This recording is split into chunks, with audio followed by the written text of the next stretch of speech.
Mwiriwe neza abakunzi ba channel ya Chorale Saint Joseph TV. Uyu ni umwanya rero twongeye kubaha ikaze kugira ngo tubagezeho icyegeranyo cy'uko amarushanwa yagenze, noneho tubatangariza nyirizina umusaruro wa buri korali uko zarushanyije ari korali 23, noneho buri korali tukumva neza umusaruro uko yawubonye. Reka tubitege amatwi. Sharama ubutabahaye amashyi.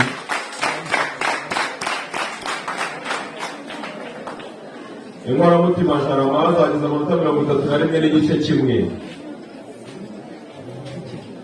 N'igice kimwe yose kwijana. Ubaha amashyi. Hanyuma ndabona ngira ngo hari n'ibihembo bateguye baza bakabyakira. Hanyuma barakoze 22 yagize amanota 37 kw'ijana. Abakunda Imana nshiri ko mutabaha amashyi. Abantu baba bakoze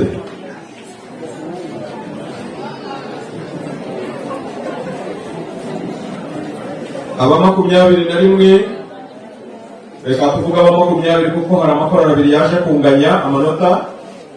Ya 20 ni Indabo za Mariya Rubago amanota 39 kw'ijana.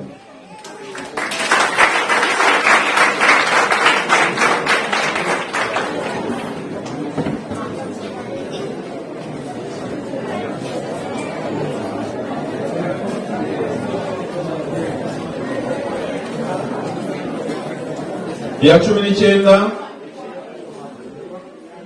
yagize amanota 39 n'ibice 3 kw'ijana. Ni Tereza w'Umwana Yesu.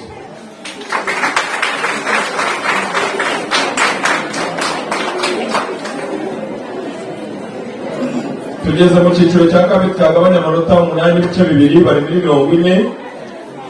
Inkoramutima nshiri zagize amanota 41 n'igice kimwe.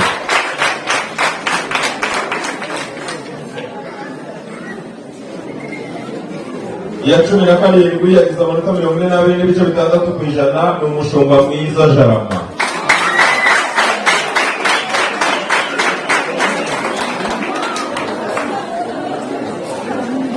Ya 16 yagize amanota 43 n'ibice 5 kw'ijana. Ni Inkoramutima za Rukoma.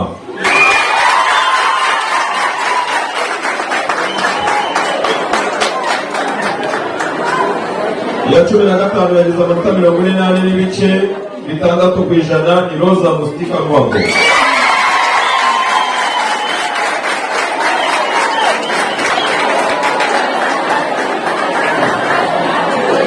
Ya 14 yagize amanota 45 n'ibice 3 kw'ijana. Mureka abana bansange biteza.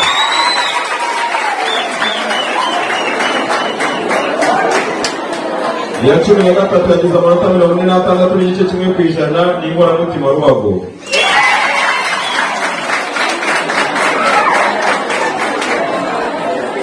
Ya 12 yagize amanota 47 n'ibice 6 kw'ijana. Kizito Rukumbe.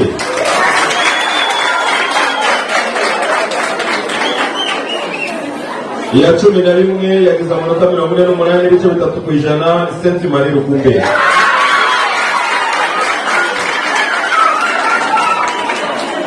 Tugeze mu makorali 11 zisigaye zagize icya kabiri. Iya 10 ifite amanota 50 n'ibice 5 kw'ijana. Ni Saint Famille Nshiri.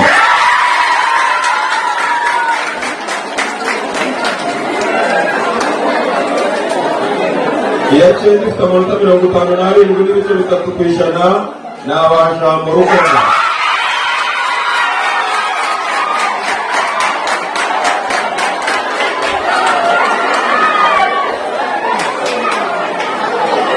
Muri gusakuza ntabwo muri bubyumva. Iya 8 yagize amanota 59 n'ibice 9 kw'ijana. 59 kw'ijana. Ni Saint Ignace.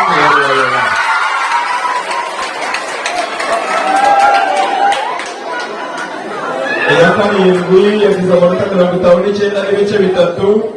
Ni Saint Michel.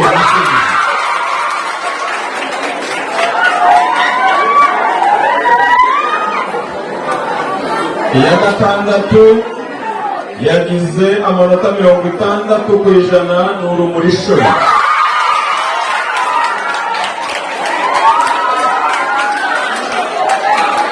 Hanyuma rero dusigaranye amakorali 6 hano. Hari abaye na Mariya, Urukundo rw'Imana, Saint Gabriel, Paul Catholic, Saint Joseph n'Inkoramutima. Sibyo? Twebwe twari twicaye aha, namwe mwari mwicaye mwari kurikiranaga. Giye kwibariza abantu 6 basigaye mwegeranye.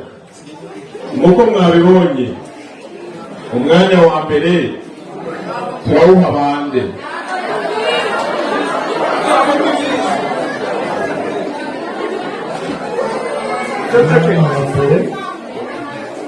Umwanya wa mbere uragenerwa n'uwukoreye bitewe n'uko ntaho gusozi Uko wabibonye, ntekereza ko ibyo twabonye n'ibyo mwabonye kandi ibyo twagendeyeho twabibabwiye mukurikije uko mwabyumvise. Murabona umwanya wa mbere ushobora kuza kwegukana nde?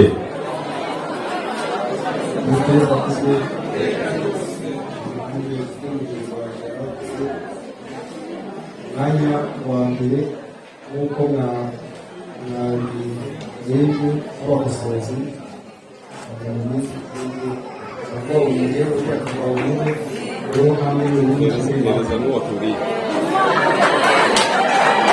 Kristo yavuze ye ku giti cyawe ntibagomba umwanya wa mbere ari abantu nyine bari bashije kuwukorera ku kuko nabibonye ugomba ko turaba twabaye wa mbere ndetse navuze rero ko nabibonye nk'uko mugenzi wanjye dukurikiranye yabivuze nanjye numvaga twese twabaye wa mbere kubera yuko njyewe mbicaginze ndi umwe kandi mwebwe mwabicaginze muri timu ntabwo byanyorohera kugira nabone zikorane twese twabaye wa mbere. Yesu yose akuzwe. Ntabwo ndi gutandukira ibyo bagenzi banjye bavuze kuko twese mudushize aha ngaha muvuga ngo turi abantu babaye aba mbere kuko turi batanu. N'ubundi namwe mwebwe mwakosoye muzi ko mwabigenjeje. N'ubundi twese tugize gute twaba tuzanamo amarangamutima, ahubwo nimutubwire uko duhagaze. Yesu akuzwe. Murakoze niko byumva iyo tubyishobora ntitwari kubahamagara ngo muze kubidufashamo, ahubwo twahamagaye kugira ngo muze kubidufashamo mutubwire uko byagenze. Murakoze. Bose barambuye cyane mu bahamashyi. Buriya rero amarushanwa uko agenda n'indirimbo uko yaririmbwe twese tuba